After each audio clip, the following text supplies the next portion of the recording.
Okay, we're gonna unthaw my truck.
That's cold. Very, very cold. Dude.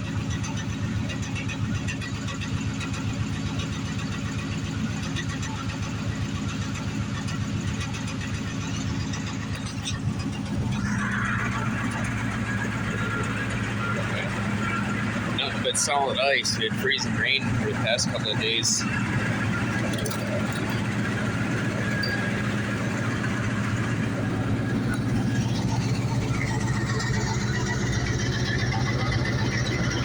Go over here and warm up.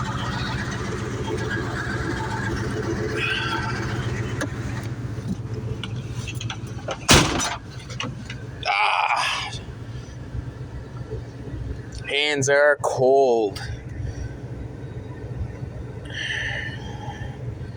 I drove that to the store the other day in an ice storm. Oh my god, that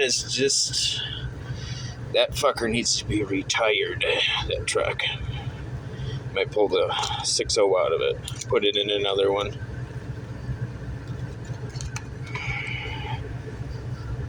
It's had a whole front end put in it.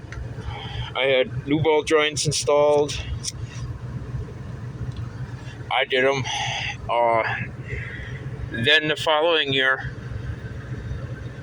I had all new steering shit put in it. And now it's doing it again because it's all-wheel drive. That truck has more miles than this. This has 113 or 132K on it. And that's original right there.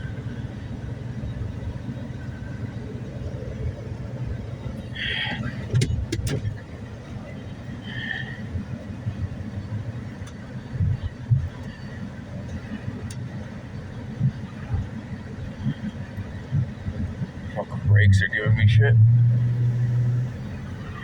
Drag them back a little bit.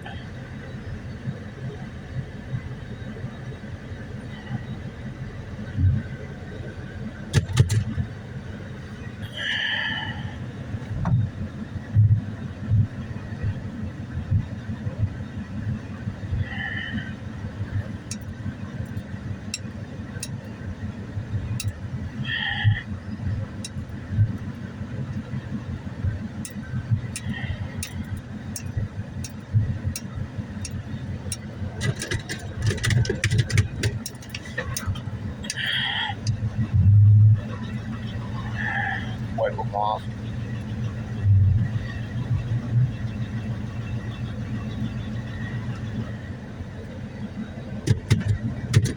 Oh, it's like operating a heavy piece of heavy equipment.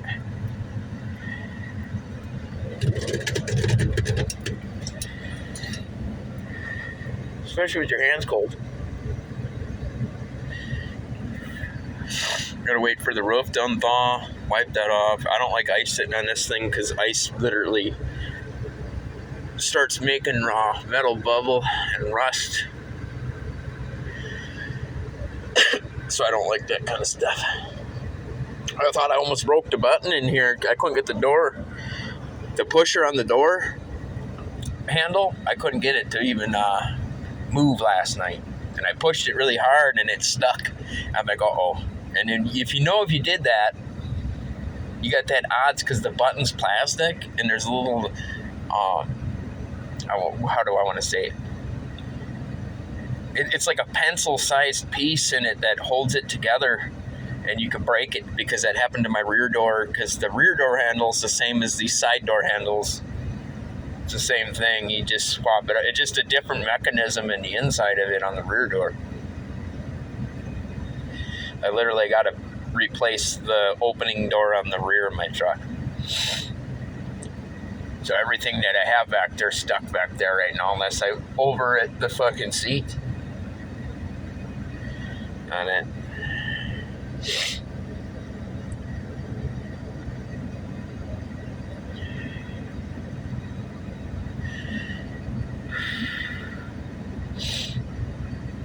That's how my day's been going.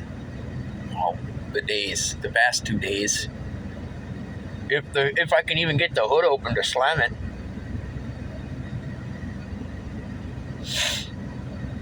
I probably might have to use this if it gets bad today.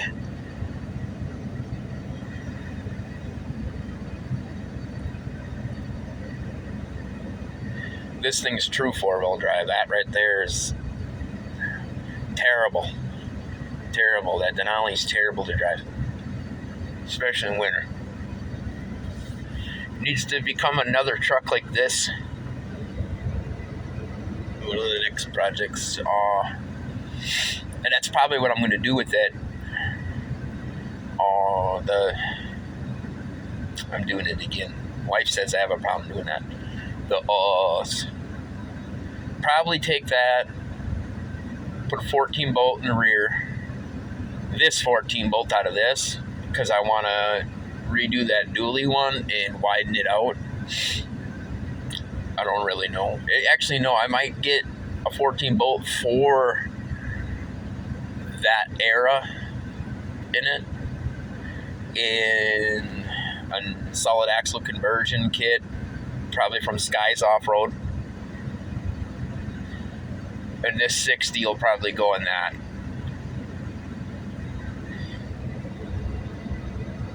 Maybe, actually no, because I'll have these axles.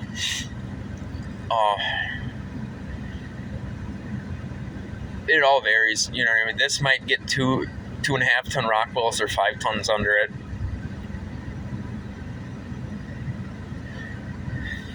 I don't know exactly. No, I want to do 14 bolts. Those are 14 bolts. If you got the money to do it, they're actually built 14 bolts front and back. They're actually stronger than a 2.5 ton. Other than this, because you can get, well, I wouldn't say stronger, it just is strong. You can get 40 spline shafts put in a 14 bolt. Crane in a couple other places. There's very few places, but they build 14 bolts. And there is a guy that I've seen that with an older, I think it's a 70s era long wheelbase that has a 14 bolt in the front, and literally it's kind of confusing how it's got to be done because of the passenger side spring perch. But altogether, because most people that have 14 bolt front axles are buggies, bouncers, it's hard to do it with a leaf sprung truck, and I'm not trying to make this thing 4-link. In this front axle 77 wide from the wheel mounting surfaces, because it's a dually front, on dually hubs. So it's 77, like, how do I got my toe in, and it's like exactly 77. That's how I measured my steering. I could probably bring it in an eighth, but I got it exact right now, exactly at 77. Yeah, I think it's supposed to be 69, 70 with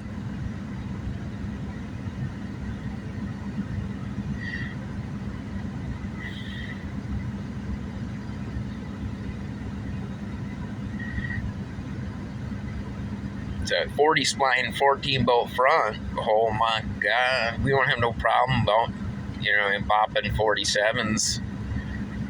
I might want to even try to get them 47 boggers, but those, they say they're for an ATV or UTV competition boggers. And then now Interco has been showing they actually did it. For like the past couple of years, I've been checking their website, and they never showed the stickies, and now they show the stickies, unless they were under competition. But now they show the stickies, and that's what these IROCs are. They're stickies. That's why they haven't wore down really as much as you'd think they would.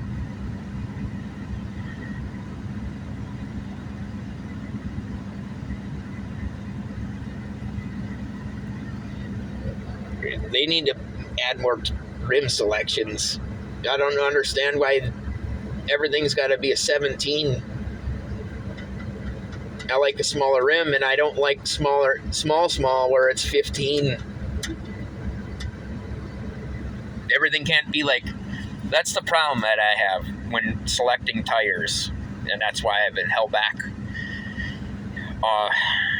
Rim selections, you get 15, and then it goes to 16.5. It skips 16 altogether, and then sometimes it's just a 15 right to a 17.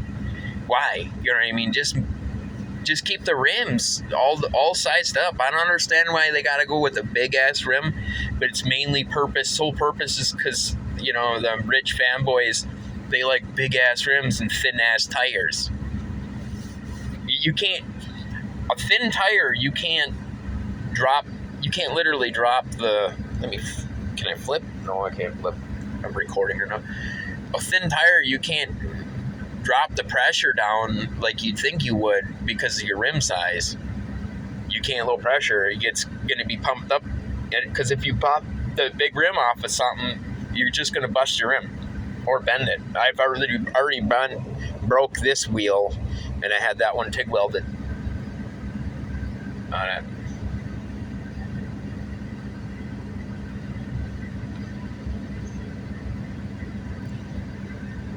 My neighbors.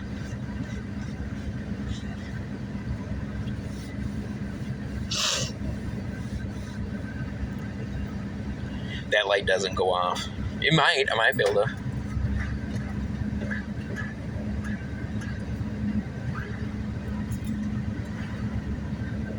I'm gonna check my brakes again.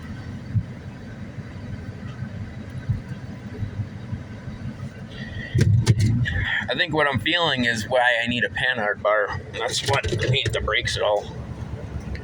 This truck's that big that it needs a panhard bar. A lot of people don't think leaf spring trucks need panhard bars, but yes, when they're as big as mine, you can't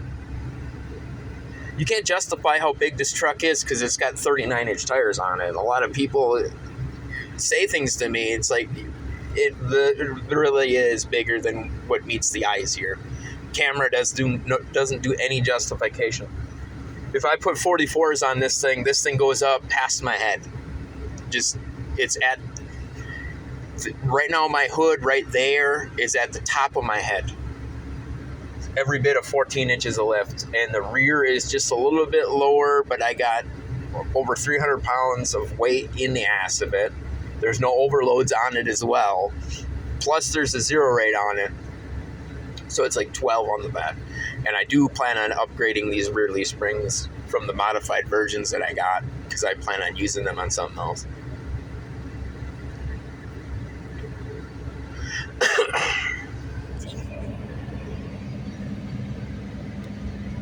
That's how low of gas I am. I got enough to get to the gas station, I believe. If I need to, I gotta check my wipers. Wipers are dry and slow moving. They'll go back down once it lubes up everything. That's what it's doing. I've had trouble with that wiper all year. I don't plan on getting it doing. Turn it up. Turn her up. There we go. That was low. People are like, oh, the wipers are slow. The truck's an 80s era truck where the wiper's supposed to be fast. That Denali only has one setting because I don't feel like replacing the wiper motors on something that's bound to be retired. Unless it gets, lifted.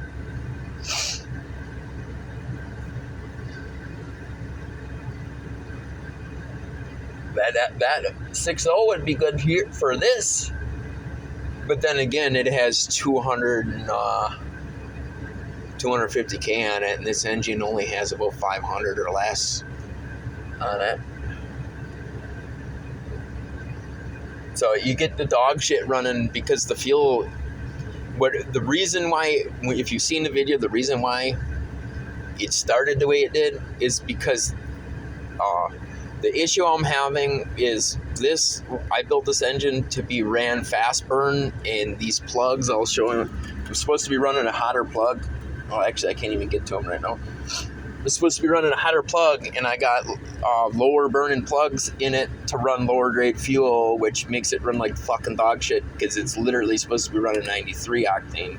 That's just the way I built it, and the way I ported my fucking heads and everything else. It's not designed. I didn't have it set up to run this kind of fuel, and because of, you know what I mean, when Biden fuel prices, I can't put the fuel that I need to in it because it's like $5 a gallon. So if it run that, it runs it okay, but starting it runs like dog shit, and then it fucking doesn't burn it the way it needs to. It's a fuel mixture issue, so it gives me shit. And then I don't, what the fuck is it? That TBI part for the cold start, it gives me shit in the mornings and when it's cold. But once it's warmed up, you know what I mean, it stays at 25 oil pressure, and that's my temp gauge. That might also be a problem too. I don't know if it's supposed, the one over here is supposed to be ran into the throttle body. I literally don't know that. It's unplugged. The temp sensor that's on the side of the block, not the one that's off the intake. I don't know if that's supposed to be plugged into the ECM. I did away with it and plugged it. Maybe I could just run a bypass wire from that, where that block temperature sensor is, to the actual the temp. I could probably just bypass it, run it into the temp sensor off the intake. Maybe that would fix my cold start issue. But that's been what I've been doing, and that right there is the tractor supply temp gauge from a tractor, because the aftermarket ones don't intend to work correctly. I just had issues with it. I got like 3. I got one sitting right here. I don't know if this might be an oil pressure one.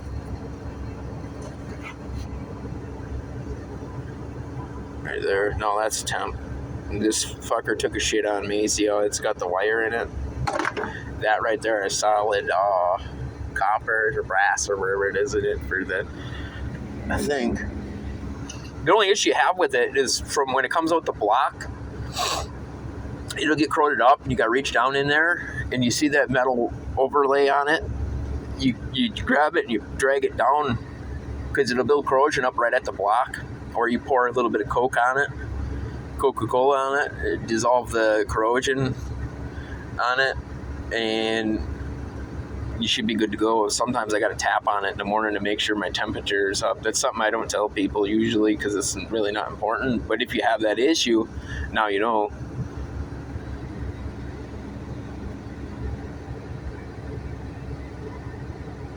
I literally got to go out there. My hands are still fucking cold. The ice on all the trees, you can see it built up out there. The ice is melting off the hood. It's closed in pretty good. There's another thing I did when I did my fenders and reinforced them, because they're cheap Chinese front end fenders.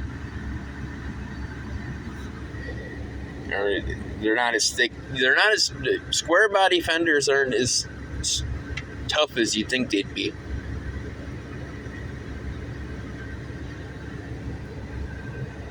Some people think their trucks are invincible, but they're not. Not even this thing. This thing's not invincible.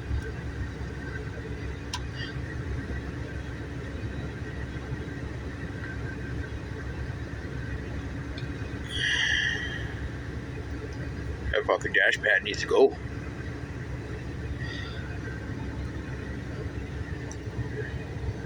Alright. So I got less than a quarter, enough to get to the gas station when I gotta go.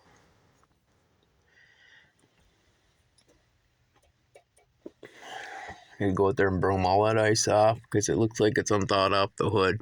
You seen it when I was out there. It was solid chunk ice. One of these idiots out here, before I came out to record, they were out here, and they don't know, but do you go outside on a freezing night when it's cold and your truck hasn't started all night and your oil's rock hard, you should say?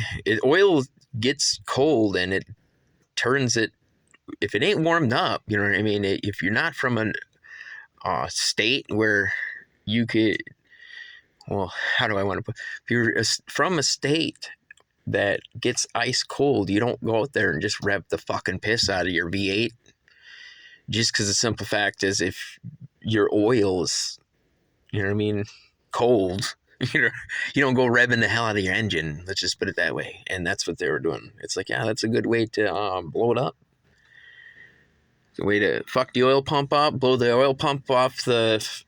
Mine, you can't... Mine, I could probably do that because my oil pump pickup's welded to the pickup on the oil pump.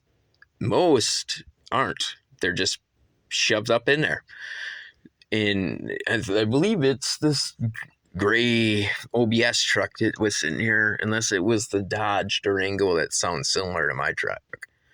But you don't just you don't just go out there and start your truck after it hadn't ran and try to warm it up like ASAP by revving the fucking piss out of it in the cold, because you'll throw fucking rods, you'll eat up oil, your bearings, your truck isn't oiling correctly. That's why I don't do it. Who knows, maybe they had water running in it, or not the correct coolant. I had that happen one time, and the original engine, well, the engine that was in this truck, and maybe I'll just climb back there. Let me put my cigarette back and I'll show you what was in the original engine in this. It wasn't your normal. This is an 880 Vortec bottom end in this. Roller cam. Was gonna have it punched out and never did in this. I didn't really have to. And I'm gonna climb back there. I'm not planning on unlocking doors. Don't mind my shit mess. It's square body. Let's look what my dogs do to my seat. So I got this pile of rods sitting here. This is your Vortex. This is a Vortec. I gotta look at them because there's a different, right there, this one.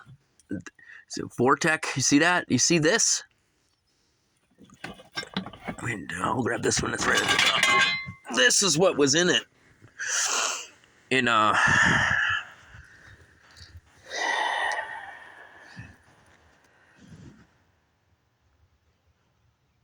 you see that? Dot 20s on it. See the valve reliefs on it? This fucker is a goddamn catastrophe because I thought it was a factory engine. Now you see your valve reliefs on this. I'll put them together. Okay. Okay. Okay, these are both 5.7 rods, but there is a fucking major difference. Okay. Do you see it?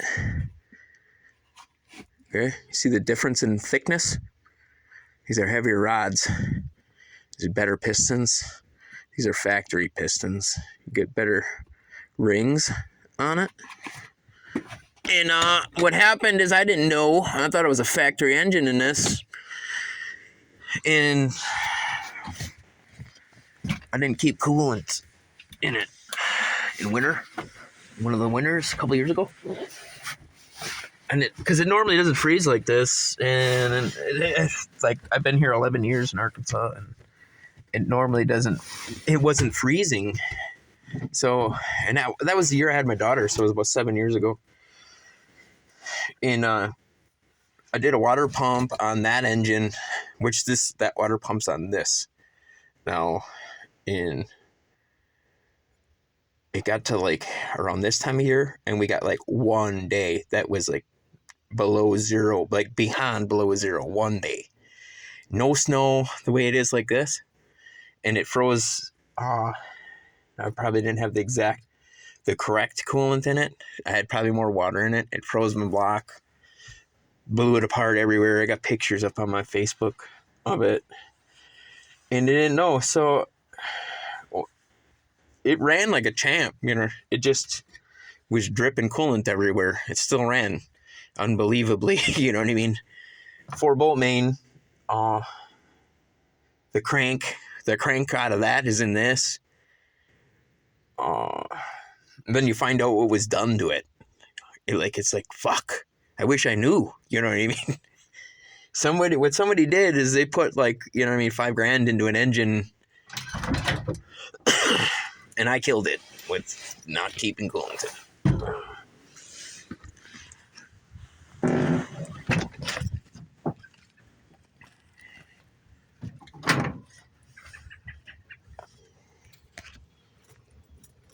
Okay, keys are in my pocket. See, the issue with keep ice off it is this spot right here. That spot. I don't like ice there.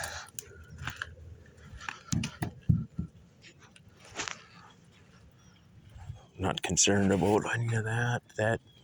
That's bothering me. Gotta sweep that off. That spot I pretty much got most of the ice off of. These spots, like I said, I don't like that sitting on it. That's what causes your truck to rust, even if it didn't see salt. The ice gets on it, bubbles it up. That happened one time because the only rust holes I have is here on both sides. They're not bad at all, and that's factory metal. Body work's never been done to this truck except for the front end on it. Oil pipeline did some stump jumping. That's why you get stuff like this on there, and that's why I reinforce that, because when you can feel it shifting on there. I'll put you back up and sweep my hood off. Probably the roof.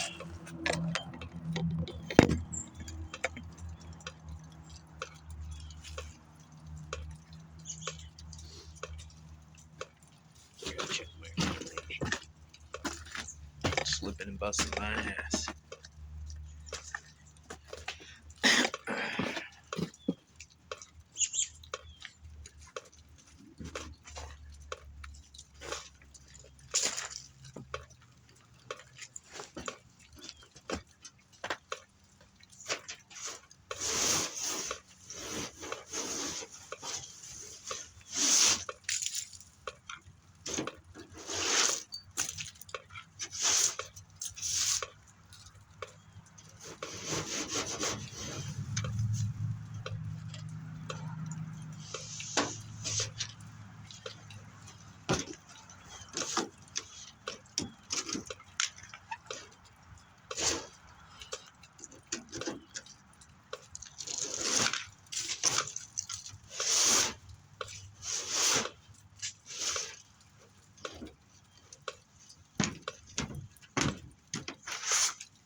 Hopefully you can see where I'm standing. It's the most important thing to know where you're standing on a truck like this.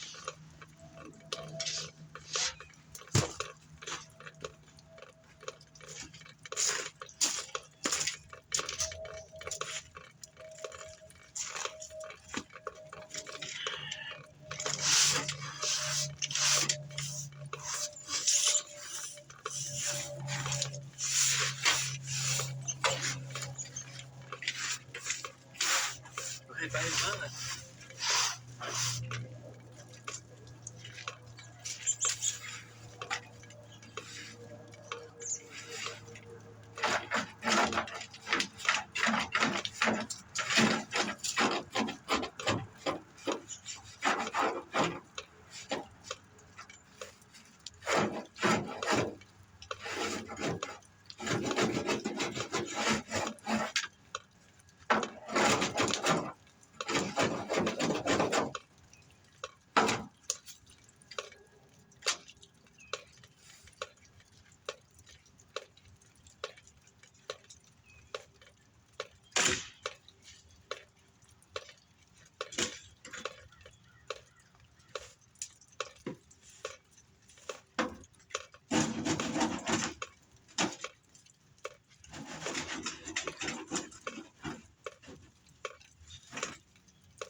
I'm at 45, so I probably gotta stop anyway.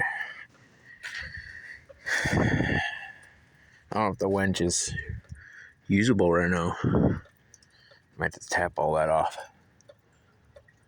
Well, actually, my hands are too cold to even try it. I modified that. So this, that piece comes up.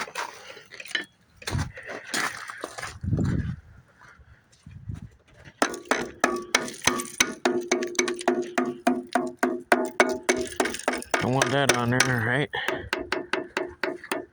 Probably don't want to even do that either. Probably best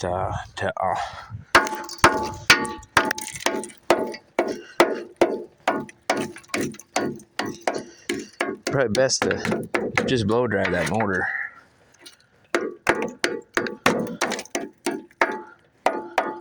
That's what I'll do.